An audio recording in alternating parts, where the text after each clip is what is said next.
Consciousness and Understanding. Channelings from Clyde Trepanier. A note from Carla L. Rueckert. Don Elkins had a very limited exposure to both Walt Rogers and Clyde Trepanier's channeling in the early 1960s, after which time he had no more contact with either man's work. Clyde Trepanier continued to channel until the late 1980s.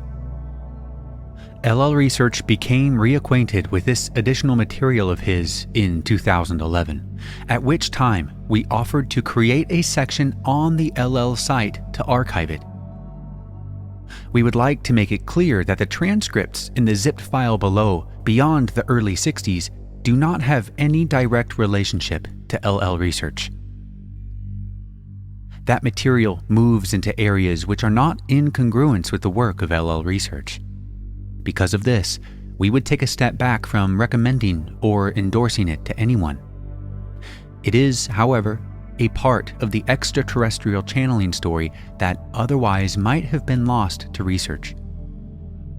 We are grateful for the willingness of the Detroit group members, past and present, to share this material.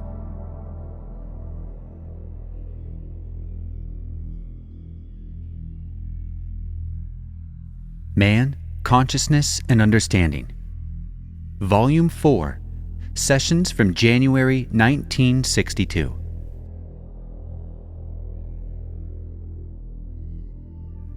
Introduction.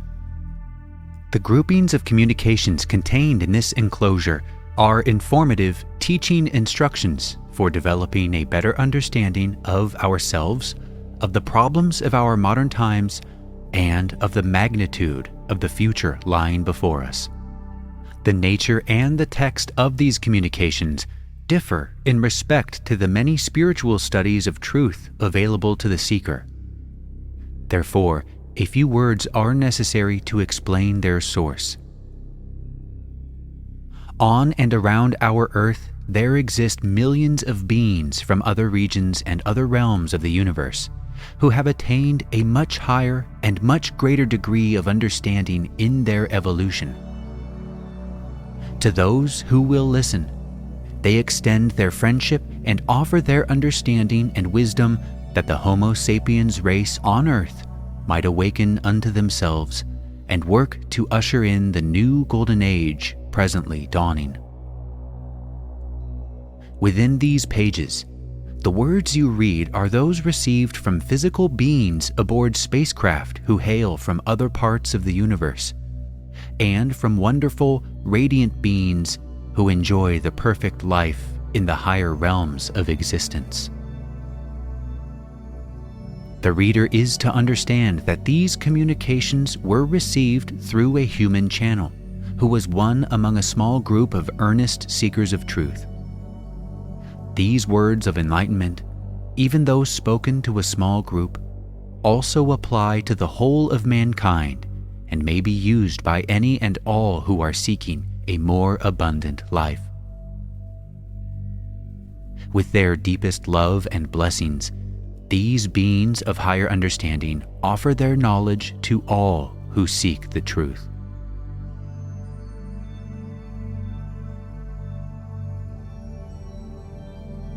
Affirmations for Meditation by Hatan. O Radiant One, send forth thy light and surround each of us, thy children, that we may have enlightenment and wisdom. We relax and give ourselves completely to the Father. We relax and give ourselves wholly and completely to Him. We know that all is well as we relax in His arms. We give our whole selves to the Father. We want only to do His will. We relax and give ourselves wholly and completely to Him.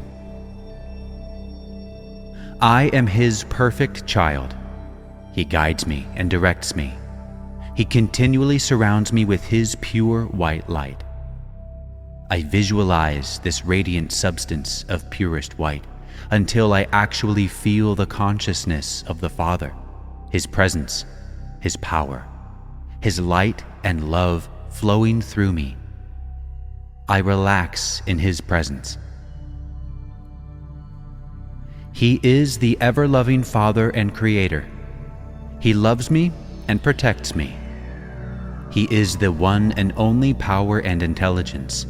I am His perfect expression. He expresses through me. I am a doer of His will. The Father and I are one. There is but a single power and intelligence. This great power and intelligence is now a part of me. It is guiding me and protecting me at all times. I give myself completely to this great power and intelligence. I am part of it. I live and have my being in this, the Father. Amen.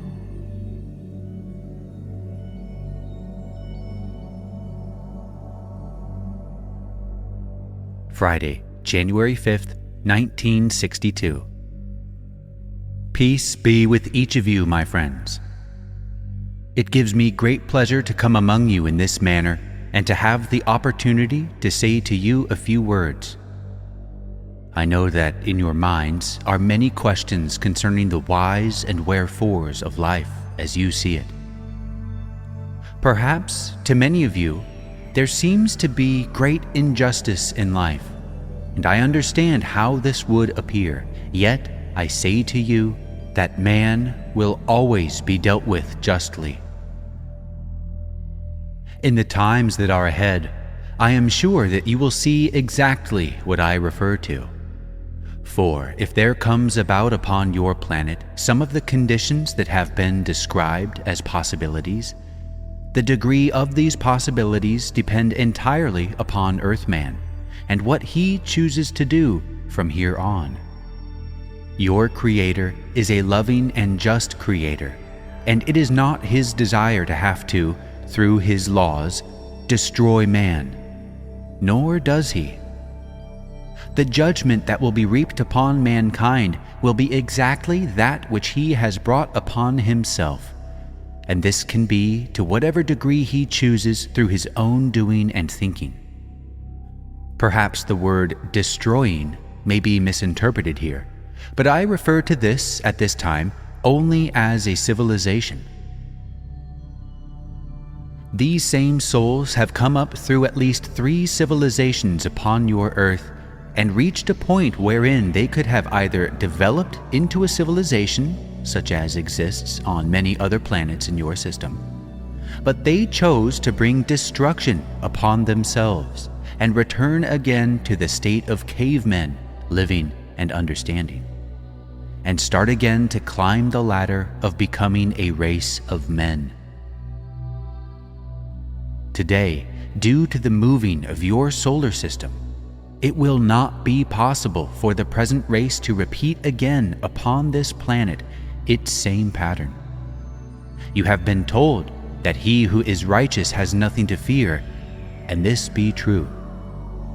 For those who have been sincere and have truly attempted to live a life of just existence, and have had a love for their fellow man and have put forth their efforts to raise their civilization in spiritual understanding, are going to observe from a vantage point exactly how man has dealt justice to himself. For those whom I have just mentioned will not pass through the great suffering that will come to those who have misused their fellow man and violated the laws of their Creator ruthlessly, with no regard and no love for their fellow man. You will know then what is meant by the day of judgment or justice. Then will you understand. Then will you know that those whom you thought were reaping great benefits from their wrongdoings, you will know then the meaning of these things. Earthman considers himself as having reached great heights in wisdom, in scientific knowledge, by gaining control of a few powers or energies that have such great potentials as to be able to destroy a planet, little realizing the very great unimportance of these things, and missing completely the importance of his soul. For some reason, Earthman, through his civilizations, seems to always get the emphasis upon the wrong side. For all these things will avail mankind nothing, lest he have spiritual understanding and development, for he will only destroy himself. In creation, all things were created to be used for the good of mankind. Your Creator intended for man to have all things necessary for his happiness. He made provision in all ways that man should have all things necessary and beyond for his well-being and his peace of mind. But he also gave man a free will, an opportunity to choose. For lest man has free will and is faced with choice, he is only a robot. Therefore, man must choose wisely. He must see singly. He must search for the truth. For man is dependent upon man, and was created thus, so that man might work together as one and become as one, all equal in the sight of the Creator. And man will climb the ladder over and over until this realization becomes a part of his being. No man has the right to take the life of another, or take from another, or live by the sweat of the brow of another. All men must be creative. The wasted energy and manpower in your civilization is appalling. If you were to break down into numbers the actual productive people of your planet, perhaps the small number would amaze you. And this, my friends, is not as it was intended by your Creator. Many of these things must change if your civilization is to become a civilization of people capable of joining in the great brotherhood of man that are joined together throughout space. Yours is not the only planet in space that finds itself in this condition. There are many others in other systems, but as man reaches the realization of what and who he is, and as he reaches out with his consciousness and grasps the importance of spiritual understanding and of becoming a part of the brotherhood of man, he moves into a new phase of life, and he finds a great feeling of peace and serenity coming into his life, and he begins to realize that he is now entering and finding that for which he has so long sought, and that he is now truly on the path of truth and understanding. Long enough I have rambled, my friends. I leave you by extending my very greatest love, peace, and understanding. So be it.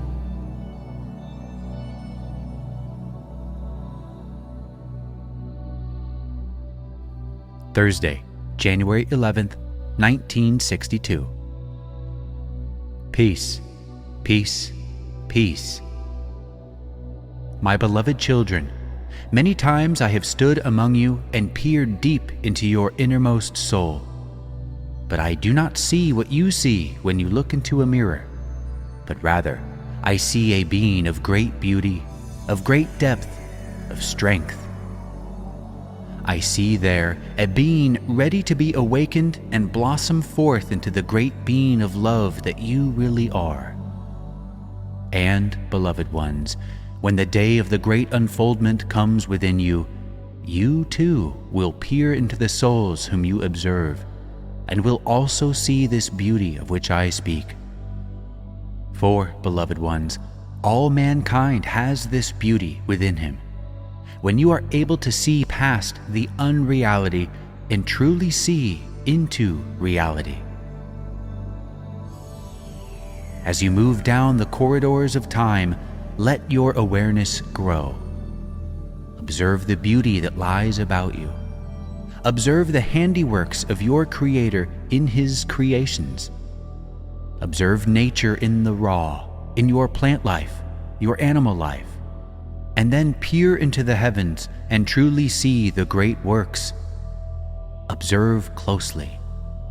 Allow your consciousness to open wide and really take in the beauty that lies therein, and soon a realization will begin to dawn in your consciousness of the true greatness of creation. And then the realization will begin to come to you of the true greatness of the creation of man, for man was given dominion over all of these great things.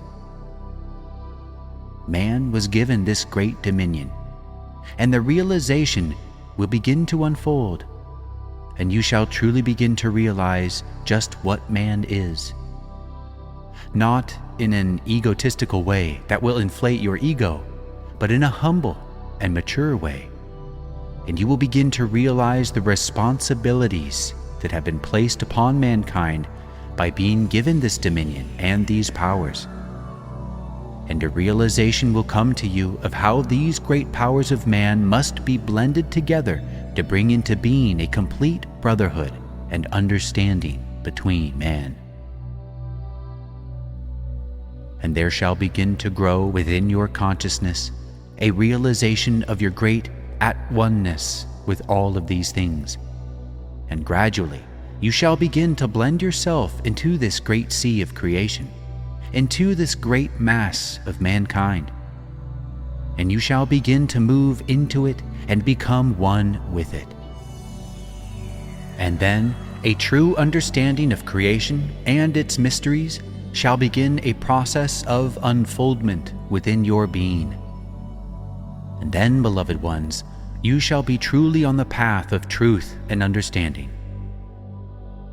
I warn you, beloved ones, this is not a short path, but is a long, continuous path of unfoldment, for there is much to learn, much to understand. But as this understanding grows and grows, you shall find that the path becomes ever more beautiful, becomes more intriguing, step by step, and your desire to absorb more and more of these great truths shall grow ever stronger within you, accompanied by great peace and a great feeling of love, such as has never been known to you.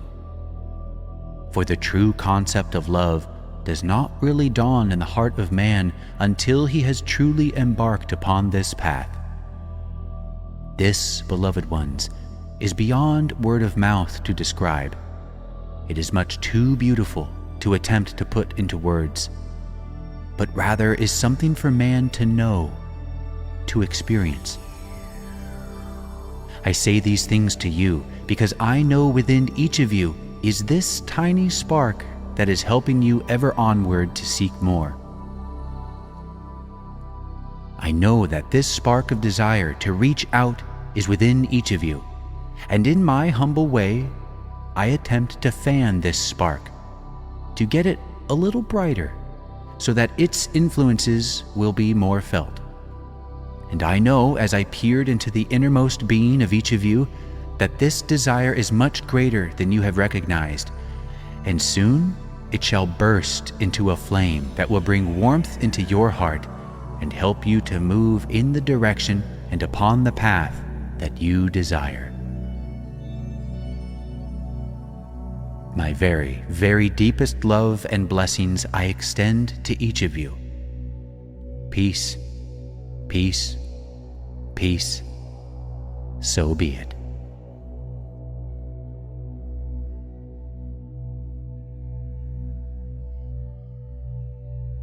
Tuesday, January 16th, 1962.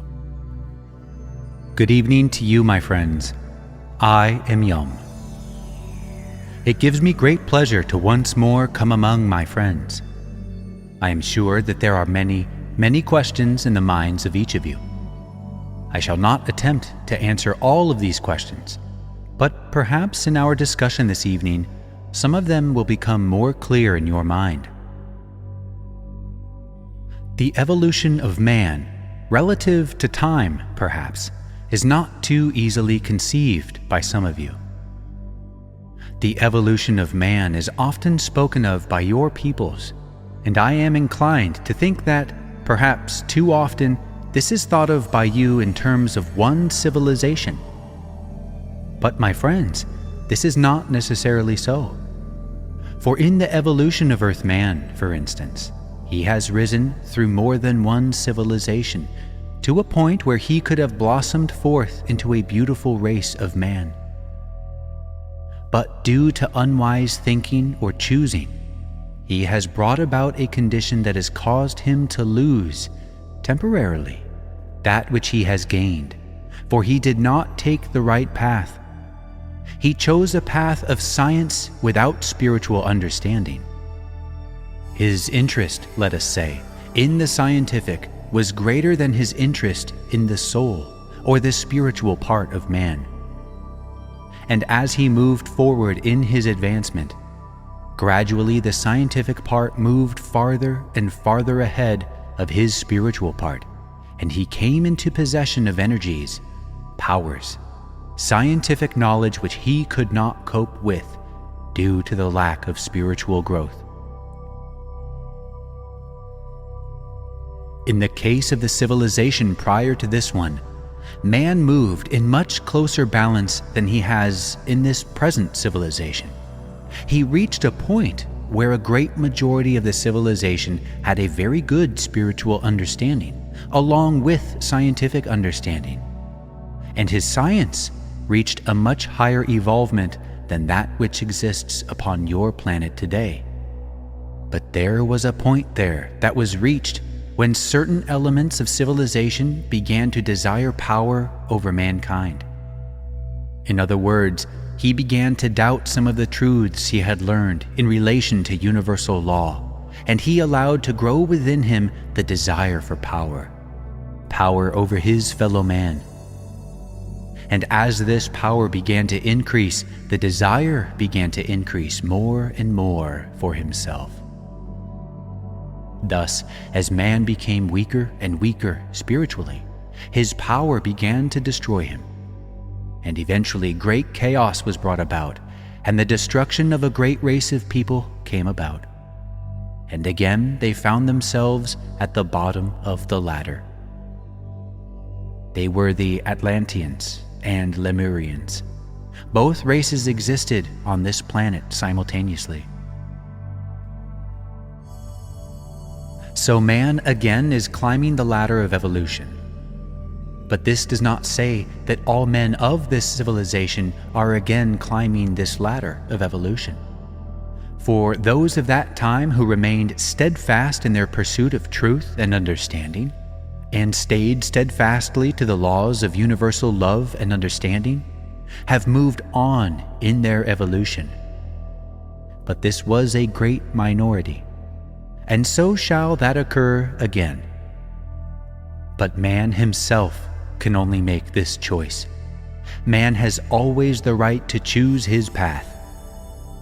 It would be very well for all of you to review the prophecies that are written in your Bible histories, and to attempt to interpret these into your present-day times.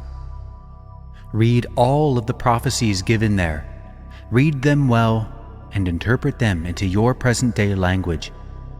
Realize that these prophecies were given by the prophets of old, and they put them into words as best as they could at that time. But I am sure, with a little thought, a little meditation, you can interpret the meanings to apply to present-day conditions. But remember, too, that all prophecies are conditional. Read both the Old Testament prophecies and the New Testament ones. Read them both. For the prophecies of the old gave men true prophecies, as did the later ones. But try to interpret them in present-day terms that will be understandable to you. It is also said that no man shall know the hour or the day. And this, my friends, is true, for it is not given to man, what we know as man, to know these things. No man that liveth in the physical or upon this planet is given to know the hour. And I know in my own heart that the day and the hour and the event depend upon the action of man involved. My friends, all of you face great decisions. Many of you have come a great way in your understanding in a very short time. I know that there are many things that often puzzle you. Often, there seem to be great decisions to be made. It would seem it would be a great help if others were to help you to make decisions. And perhaps you get a great deal more help in making decisions of some of these decisions than you realize. Yet if man tries to be aware of his innermost feeling, he will find that great help can be had in these things. I know that many of you, my friends, have felt a great closeness, a drawing together with others. Yet there seems to be no real reason for this, and oftentimes you attempt to break or pull apart, yet you are drawn again and again. Does this tell you anything, my friends? It tells me a great deal. Some of you have much to do together, and you will find as you follow these impulses, these magnetic forces, that things begin to fall into place. And remember this, my friends, that man does not exist alone, but man is dependent upon man. This is something that your civilization seems to have forgotten to a degree. I am sure that in the future, you are going to find great need for each other. You are going to find great strength and great aid coming from each other. I know that to some, it has become very discouraging at times, very much so, and the feeling grows within one that he can give no more. Yet, that in peering within his heart, he again finds strength to go on. He finds there a spark of hope which again raises his courage and strength, and he goes on. Yet again he wakens, and again he finds this spark. But my friends, man will always be so until he finds his true at-oneness with mankind.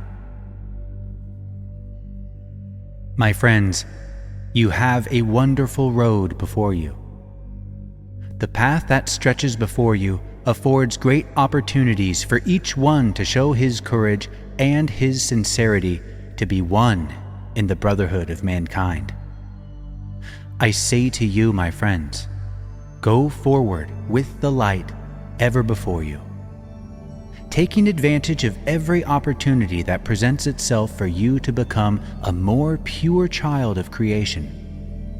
Each of you is endowed with certain abilities that your Creator placed within you. Use these to the best of your ability for all mankind. And as you do this, you will find greater and greater capabilities developing within your consciousness, step by step as you move down the path of truth. It has been my very great pleasure to again be with you. If I have been of the slightest service to you, I am grateful. I wish to extend to each of you my very, very deepest love and blessings, and I hold for each of you the highest vision for you in your development and in your search. Good night to you all, my friends. It has been very nice to be with you.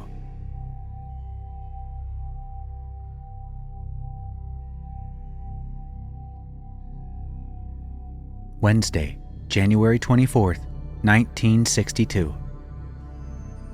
Good evening to you, my friends. I am Yum. It gives me great pleasure to come among you this evening and to be able to share with you.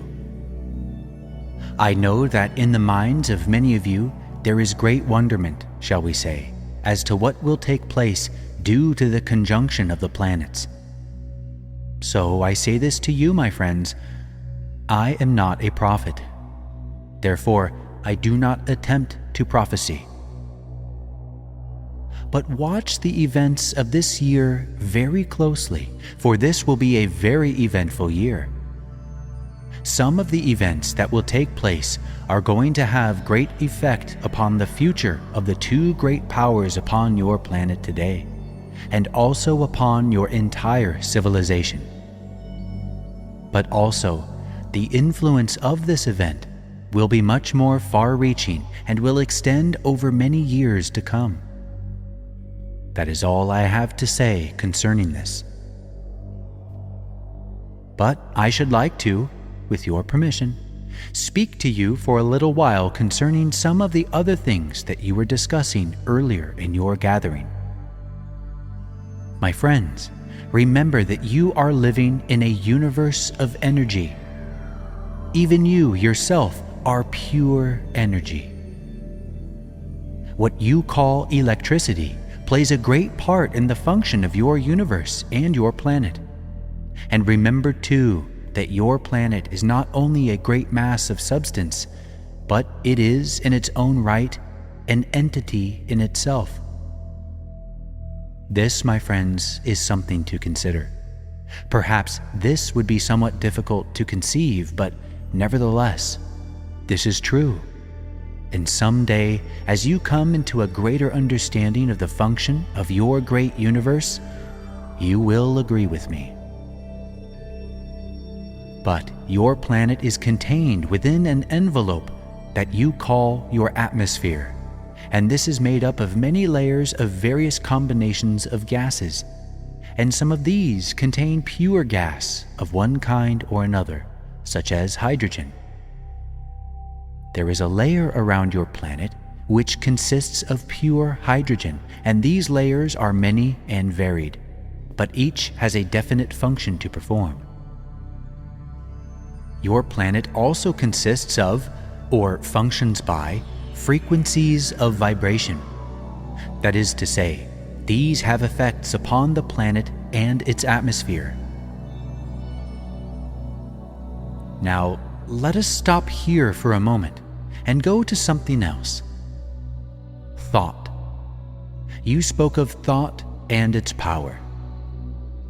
Now, my friends, there is much greater power in thought than is realized by any of you. For thought is energy upon a certain frequency, and this also has, or rather could be, broken down into various frequencies, like your electrical current. I refer to that because perhaps it is more familiar to you.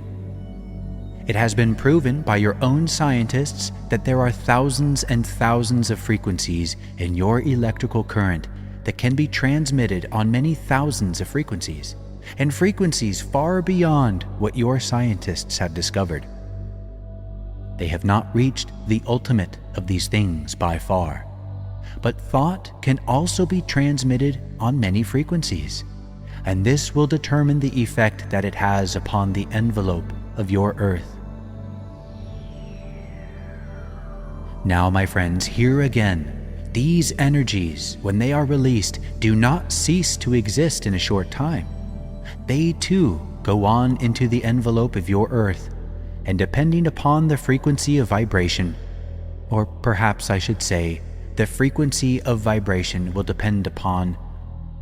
No, I must try to make this more clear. You know, sometimes it is quite difficult for me to transfer my thoughts into your language, of which I am not too familiar. But if you will forgive this lack of ability that I have not quite overcome yet, I shall proceed. The effect that these frequencies will have in the envelope of your earth will depend on the frequency of the thought.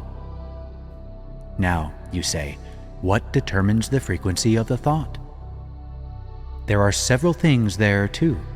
The motive back of the thought will determine somewhat the frequency. Also, the type of thought. For instance, thoughts of resentment, of hate, of fear. Each has its frequency, and this frequency has its effect, and will eventually seek out the same vibration or level of vibration in the envelope.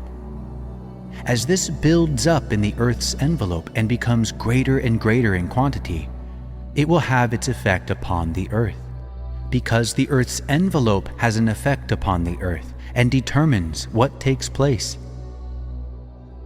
Now, weather, earthquakes, or many things are affected, or your planet is affected by these things through the envelope of your Earth a great deal more than your scientists realize.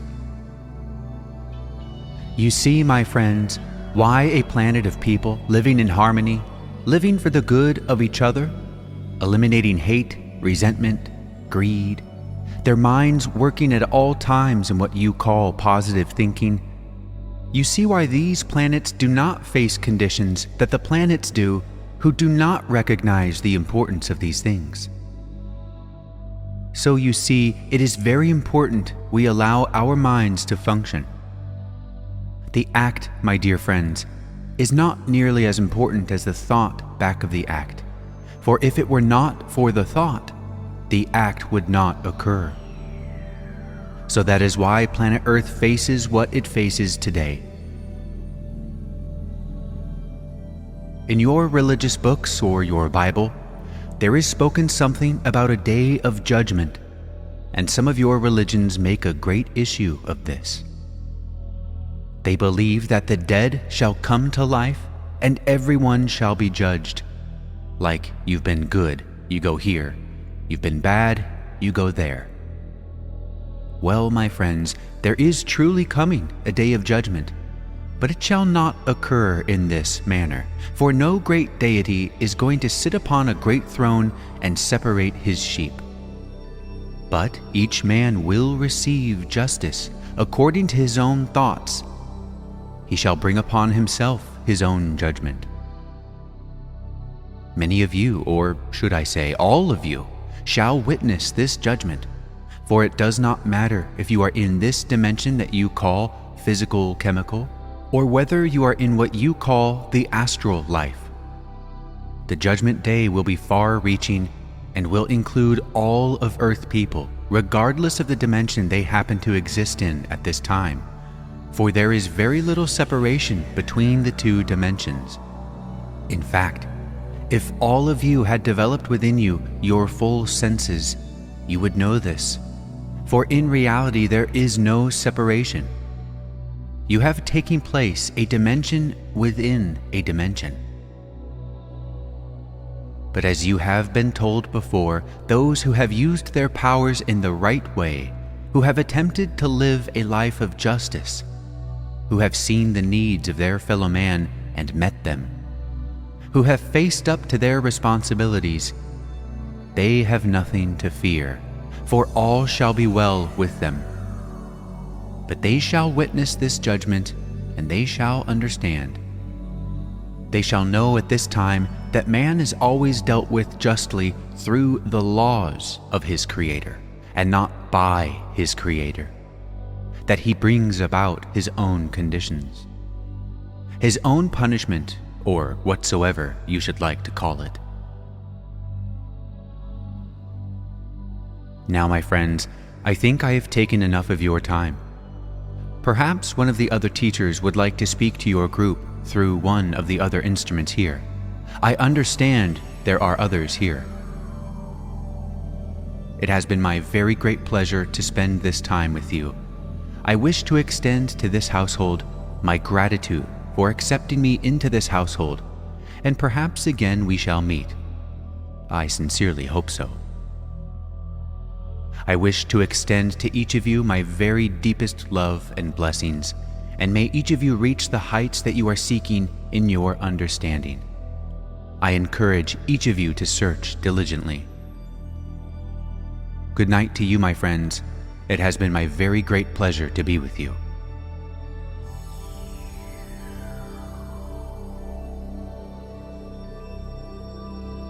Friday, January 26th, 1962.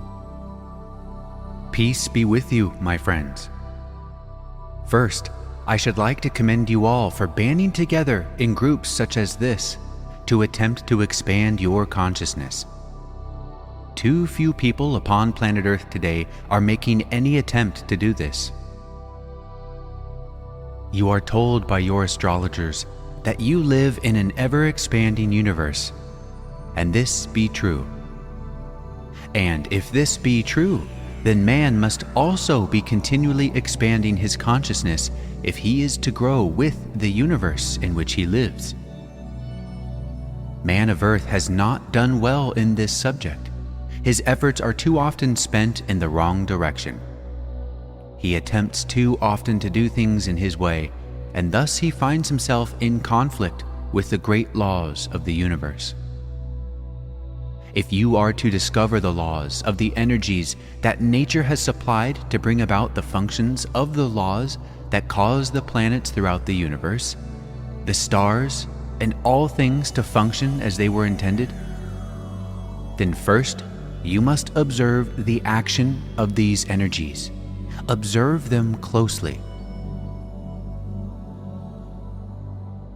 In the latter part of your 19th century, a certain individual volunteered to incarnate upon your planet and bring to your people the knowledge of some of these energies. Now this individual, during his incarnation upon this planet, was not aware altogether of his mission. Yet there burned within him the great urge and the great knowing that he must do these things, and that within him lay the power to bring this into being.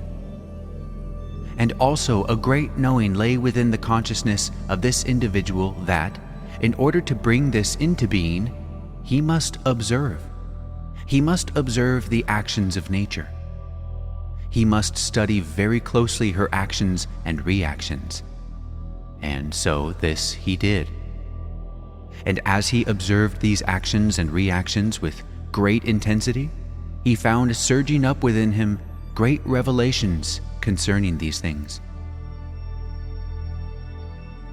As the realization of the importance of this study and observation of nature became more and more apparent to him, greater and greater revelations unfolded within his consciousness, until a point was reached that he was bringing to your scientific world knowledge, facts, and demonstrations so rapidly that your scientists of the times became lost in even attempting to follow. But even then, many of the great revelations that were given to your people at that time were thwarted by the powers that would put self-gain ahead of the welfare of mankind. So many of the revelations of this man were not even brought to light, for he realized in his latter days upon earth that Earthman had not developed to the point to receive these things. I tell you this, beloved friends, only to illustrate my point. If you would go forward in your growth, do not allow walls to become built in your consciousness, but keep the doors open that you may expand. For when walls are built, they are difficult to tear down. Nature does not work in this manner, and neither will you be successful in this manner. Recognize the urges that rise up within you for what they are. Become master of yourself, for only you can determine if this urge is for the good of your well-being or your fellow man. Those of you who are anxious to move forward in the advancement of your understanding, of your spiritual growth, who are anxious to move forward in behalf of bringing good to your fellow man, whether it be of a scientific nature or of a development to improve your standards, to lessen the labors of man. These matter not, for all things that benefit man are good. But whatever the urge may be, attempt to make close observation of the law surrounding this urge, and you will find, in making this close observation, that nature will reveal to you the answers. But you must be sincere, and your motives must be high, if the results are to be good. With this, my friends, I shall depart. Peace be with you. Peace. Peace.